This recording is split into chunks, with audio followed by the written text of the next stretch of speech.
नमस्कार दोस्तों, स्वागत है आपका daily one topic by AK YouTube channel पर। हमने रूसो के बारे में पिछले 3-4 वीडियो नोट्स में प्रत्येक बिंदु को डिस्कस किया है। आपने वीडियो नोट नहीं देखे हैं, लिंक डिस्क्रिप्शन में है प्लेलिस्ट का।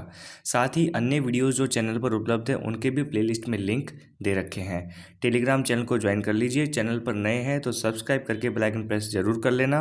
रूसो के ऊपर महत्वपूर्ण वन लाइनर प्रश्न इसमें दिए गए हैं, महत्वपूर्ण कथनों को समावेश किया गया है, तो वीडियो को पूरा वॉच करना है। पहला प्रश्न देखिए इसमें वन लाइन। रूसो के अनुसार मानव स्वभाव था। प्राकृतिक अवस्था में रूसो के अनुसार जो मानव स्वभाव था, आप सभी को मैंने बताया था कि स्वावलंबी था, संतुष्ट था, सुखी था। ठीक है, तो शांति प्रेमी था, प्रसन्न और संतुष्ट। रूसो के अनुसार प्राकृतिक अवस्था में मानव का जो स्वरूप था, व्यक्ति का जो रूप था, वो सुखी, स्वावलंबी और संतुष्ट था, जिसे रूसो ने उदात्त वंचर की संज्ञा दी थी। क्या दी थी? उदात्त वंचर, नोबल सैवेज। किसकी संज्ञा दी थी? Noble savage. ठीक है, तो प्राकृतिक अवस्था में मानव स्वभाव जो था, स्वावलंबी था, सुखी था, संतुष्ट था, शांति प्रेमी था, प्रसन्न था और संतुष्ट था। ठीक है, नेक्स्ट देखिए। रूसो ने प्रभुसत्ता के किस रूप का प्रतिपादन किया है? तो रूसो ने प्रभुसत्ता की लोकप्रिय प्रभुसत्ता का प्रतिपादन किया है। प्रभुसत्ता के अंतर भी क्या कहते हैं? ये लोकप्रिय प्रभुसत्ता। रूसो के अनुसार सरकार सामान्य इच्छा द्वारा नियुक्त जनहित का एक क्या है? साधन है। सरकार को सामान्य इच्छा के द्वारा नियुक्त एक जनहित का साधन बताया है। किसने? रूसो ने। ठीक है, सामान्य इच्छा की संज्ञा जो दी है वो यहाँ पर प्रभुसत्ता को सामने आती है, और होब्स की प्रभुसत्ता के जैसे ही रूसो ने भी अपनी विशेषताएं बताई थी, जो हम कह सकते हैं कि रूसो की प्रभुसत्ता भी अविभाज्य है, अदेय है, असीमित है। अविभाज्य है, अदेय है और असीमित है। तो रूसो ने प्रभुसत्ता के किस रूप का प्रतिपादन किया? लोकप्रिय या जनप्रिय प्रभुसत्ता। ठीक है दोस्तों, तो रूसो का जन्म कब हुआ था? कमेंट करिए फास्ट यदि आप वीडियो नोट में अब तक बने हो तो। किस सन में रूसो का जन्म हुआ था? और अगर लिख सकते हैं तो कमेंट में ये भी लिख दीजिएगा कि रूसो का जन्म कहाँ और कब हुआ था। इन दोनों प्रश्नों का जवाब मुझे दे दीजिएगा।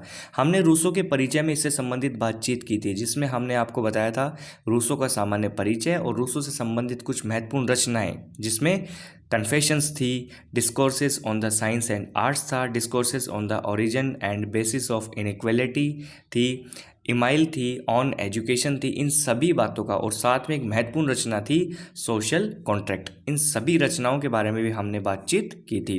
कितने प्रश्न मैं आपको रिवाइज भी करवा दूंगा और वन लाइनर प्रश्न भी दे दूंगा। नेक्स्ट देखिए दोस्तों, तीसरा प्रश्न क्या है? रूसो का प्रतिनिध्यात्मक लोकतंत्र के प्रति आलोचना करने का प्रमुख कारण क्या था? रूसो ने प्रतिनिध्यात्मक लोकतंत्र की क्या की है? आलोचना की है, क्योंकि रूसो का झुकाव प्रत्यक्ष लोकतंत्र की तरफ था। किसकी तरफ था? प्रत्यक्ष लोकतंत्र की तरफ रूसो का झुकाव था, इसलिए उन्होंने प्रतिनिध्यात्मक लोकतंत्र की आलोचना की है। तो रूसो का झुकाव किस तरफ था? प्रश्न ये भी ध्यान में रखिएगा। प्रत्यक्ष लोकतंत्र की तरफ रूसो का झुकाव था, और उन्होंने प्रतिनिध्यात्मक, जो हम प्रतिनिधि बना देते हैं, ठीक है, उसके खिलाफ वो बोलते थे। तो रूसो का झुकाव किस तरफ था? प्रत्यक्ष लोकतंत्र की तरफ, इसलिए उन्होंने प्रतिनिध्यात्मक लोकतंत्र की आलोचना की थी। प्रतिनिध्यात्मक लोकतंत्र की इन्होंने आलोचना की थी, बुराई की थी। ठीक है, ध्यान में रखोगे। चलिए नेक्स्ट देखिए, सामान्य इच्छा से क्या तात्पर्य है? रूसो की सामान्य इच्छा से क्या तात्पर्य है? तो रूसो की सामान्य इच्छा आदर्श इच्छाओं का योग, आदर्श इच्छाओं का योग ही क्या है? सामान्य इच्छा है। ठीक है ना, हमने आपको कल वाले वीडियो नोट में आदर्श इच्छा के बारे में भी बताया था, है ना। और यहाँ पर आदर्श इच्छाएं जब समूह के रूप में जुड़ जाती हैं, इकट्ठी हो जाती हैं, पूरे समाज की इच्छा हो जाती है, तो वो क्या होती है? वो सामान्य इच्छा होती है, जनरल विल। ओके, नेक्स्ट देखिए, प्राकृतिक अवस्था में व्यक्ति के लिए रूसो ने जिस शब्द का प्रयोग किया है वो है आदर्श बर्बर। इन प्रश्नों को बिल्कुल ध्यान में रखिएगा। मैं जितने भी प्रश्न बताता हूँ खैर वैसे तो आपको जो भी पढ़ रहे हैं उसको अच्छे से याद करना है, लेकिन मैं कुछ बातों पे आपको फोकस ही तो करवा रहा हूँ, है ना। तो प्राकृतिक अवस्था में व्यक्ति के लिए रूसो ने जिस शब्द का प्रयोग किया है वह है आदर्श बर्बर। क्या है वो? आदर्श बर्बर। मैं अपने वीडियो नोट्स में भी इसकी चर्चा कर चुका हूँ, लेकिन वीडियो नोट बहुत कम लोग देख पा रहे हैं और बहुत कम देर तक देख पा रहे हैं, लेकिन फिर भी मैं आपके लिए ये पोस्ट करता रहूँगा, चाहे 1 या 2 या 3 जनों को भी इससे प्रॉफिट हो रहा है, वो देख रहे हैं, तो मैं ये वीडियोस उनके लिए डालता रहूँगा। ठीक है, नेक्स्ट देखिए, यह कथन किसका है कि रूसो में और दार्शनिक में उतना ही साम्य है जितना बंदर और आदमी में है? कौन कहता है ये? वोल्टेयर कहते हैं। रूसो और दार्शनिक में आपस में तुलना करते हुए वोल्टेयर कहते हैं रूसो और दार्शनिक में उतना ही साम्य है जितना बंदर और आदमी में है। ठीक है दोस्तों, ध्यान में रखिएगा, वोल्टेयर का ये कथन है कि रूसो में और दार्शनिक में उतना ही साम्य है जितना बंदर और आदमी में है। तो प्रश्न कैसे भी पूछा जा सकता है, बंदर और आदमी, वोल्टेयर, रूसो और दार्शनिक, इन की पॉइंट्स को बिल्कुल ध्यान में रखिएगा। नेक्स्ट देखिए, फ्रेंच क्रांतिकारियों के बारे में यह किसने लिखा कि रूसो ही उनकी बाइबल है, उसे ही वे पढ़ते हैं, मनन करते हैं? बर्क महोदय फ्रेंच क्रांतिकारियों के बारे में लिखते हैं कि रूसो ही उनकी बाइबल है, उसे ही वो पढ़ते हैं, मनन करते हैं। मतलब रूसो को बहुत ज़्यादा फॉलो कर रहे हैं। कौन कर रहे हैं?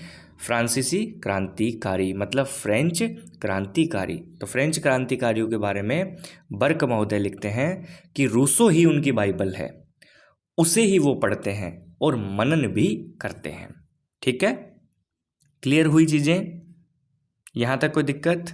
चलिए नेक्स्ट देखिए, वह विद्वान जिसने रूसो की रचना सोशल कॉन्ट्रैक्ट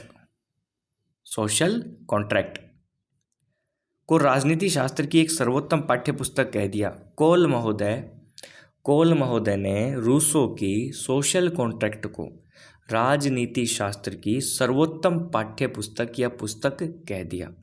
प्रश्न आपसे ऐसे पूछ लिया जाए कि राजनीति शास्त्र की सर्वोत्तम पाठ्य पुस्तक सोशल कॉन्ट्रैक्ट को किसने माना? कोल ने। सोशल कॉन्ट्रैक्ट को राजनीति शास्त्र की सर्वोत्तम पुस्तक किसने बताया? कोल ने। रूसो की वह रचना जिसे कोल ने राजनीति शास्त्र की एक सर्वोत्तम पाठ्य पुस्तक या पुस्तक बताया? Social contract.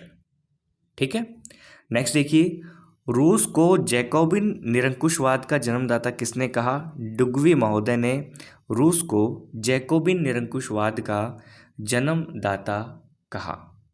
जैकोबिन निरंकुशवाद का जन्मदाता रूसो को किसने कहा? डुगवी ने। ठीक है, तो रूसो को जैकोबिन निरंकुशवाद का जन्मदाता कौन कहते हैं? डुगवी कहते हैं।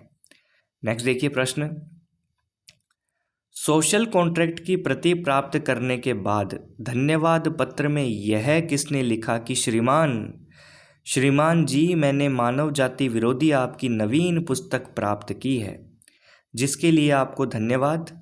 हमें पशु बनाने के प्रयत्न में जितना परिहास आपने किया उतना कभी किसी ने नहीं किया। आपकी पुस्तक को पढ़ने से यही जी चाहता है कि चारों हाथों तथा पैरों से चलने लगूं।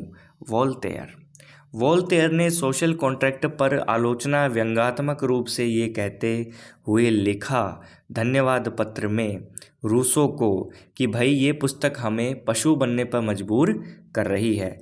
आपने इस पुस्तक में हमें पशु बनाने का जो भरपूर प्रयास किया है, शायद ऐसा तो किसी ने भी नहीं किया होगा।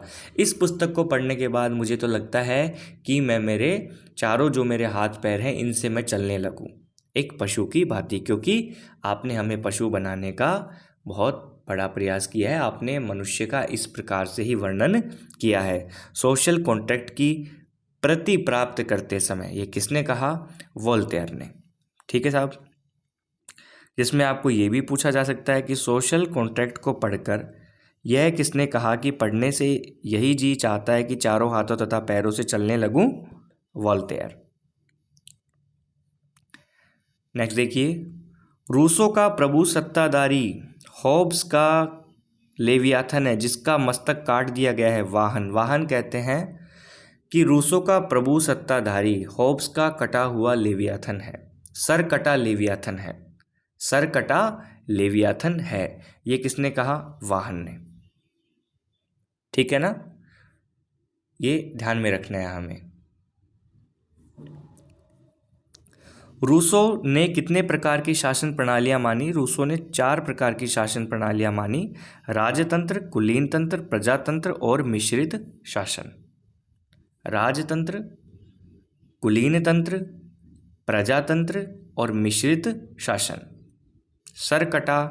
सरकटा लेवियाथन, रूसो का प्रभु सत्ताधारी हॉब्स का सरकटा लेवियाथन है। ये कौन कहते हैं?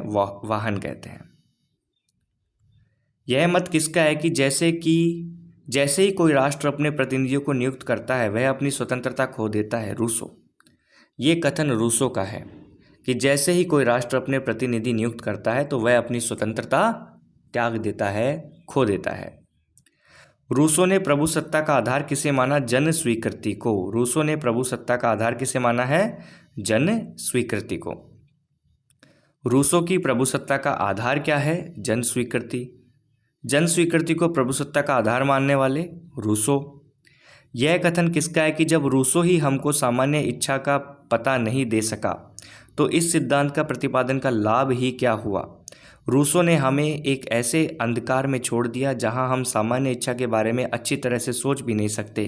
वेपर महोदय ने सामान्य इच्छा के बारे में ये आलोचना करते हुए लिखा कि जब रूसो ही हमें सामान्य इच्छा का पता नहीं दे सका तो इस सिद्धांत को प्रतिपादित करने का आखिर क्या औचित्य है? रूसो ने हमें एक ऐसे अंधकार भरे माहौल में छोड़ दिया जहां हम सामान्य इच्छा के बारे में अच्छी तरीके से सोच भी नहीं पा रहे, सोच भी नहीं सकते। ये किसने कहा है? वेपर ने। नेक्स्ट देखिए दोस्तों, लॉक की विचार प्रणाली में प्रत्येक तत्व व्यक्ति के चारों ओर घूमता है और उसका लक्ष्य व्यक्ति की संप्रभुता को सुरक्षित करना है। ये लॉक का प्रश्न है, मेरे से ऐड हो गया यहाँ पर, मैंने सोचा क्या कट करेंगे, दे देते हैं आपको। ये किसने कहा? वाहन ने। सामान्य इच्छा का सिद्धांत राजनीतिक दर्शन को न केवल रूसो का मौलिक योगदान है अपितु सबसे महत्वपूर्ण योगदान भी है। ओसबर्न ने सामान्य इच्छा के सिद्धांत के बारे में और रूसो के बारे में ये कहा है कि सामान्य इच्छा का सिद्धांत राजनीतिक दर्शन को न केवल रूसो का मौलिक योगदान है, राजनीतिक दर्शन में न केवल रूसो का मौलिक योगदान है बल्कि सबसे महत्वपूर्ण योगदान भी है। ये किसने कहा है? ओसबर्न ने सामान्य इच्छा के सिद्धांत के लिए। तो इन्होंने क्या किया है? सामान्य इच्छा के सिद्धांत की तरफ बोले हैं, उसकी तारीफ की है। ओके, ठीक है, ये चीज समझ में आ गई। सोशल कॉन्ट्रैक्ट में यदि हम बात करें तो 3 प्रकार के कानूनों का उल्लेख होता है: राजनीतिक कानून, नागरिक कानून और परंपरागत कानून। ठीक है ना। रूसो की वो पुस्तक जो शिक्षा पर लिखी गई है वो है इमाइल। ये शिक्षा पर लिखा हुआ ग्रंथ है रूसो का, इमाइल। ठीक है, इसमें हम आपको बहुत सारे प्रश्नों को करवा चुके हैं।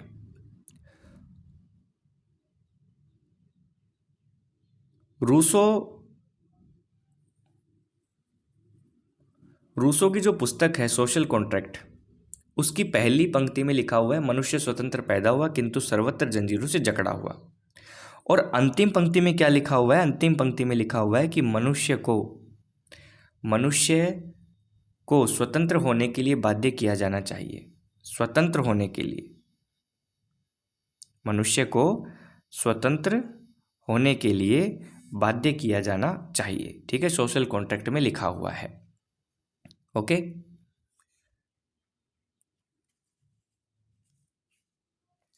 रूसो समाज का आधार क्या मानते हैं? जन सहमति, अभी आपको बताया था हमने। फ्रांसीसी क्रांति के ऊपर बहुत बड़ा प्रभाव छोड़ते हैं। 1789 में हुई थी, 1789 में फ्रांसीसी क्रांति। फ्रांसीसी क्रांति के आध्यात्मिक पिता के रूप में किसे जाना जाता है?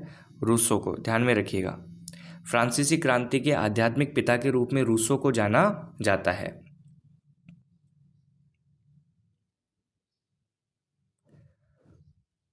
तो दोस्तों इस वीडियो नोट में इतना ही, मिलते हैं नेक्स्ट वीडियो नोट में। आपको ये प्रश्न कैसे लगे, हमारी मेहनत कैसी लगी। हालांकि आप जो देख रहे हैं उनका बहुत बहुत धन्यवाद, लेकिन जो नहीं देख रहे हैं वो कहीं ना कहीं हमें डीमोटिवेटेड कर रहे हैं। ठीक है, तो देखिए वीडियोस को शेयर कीजिए, हौसला बढ़ाइए ताकि हम भी आपके लिए कार्य कर सकें। Thank you so much for watching this video note. मिलते हैं नेक्स्ट वीडियो नोट में।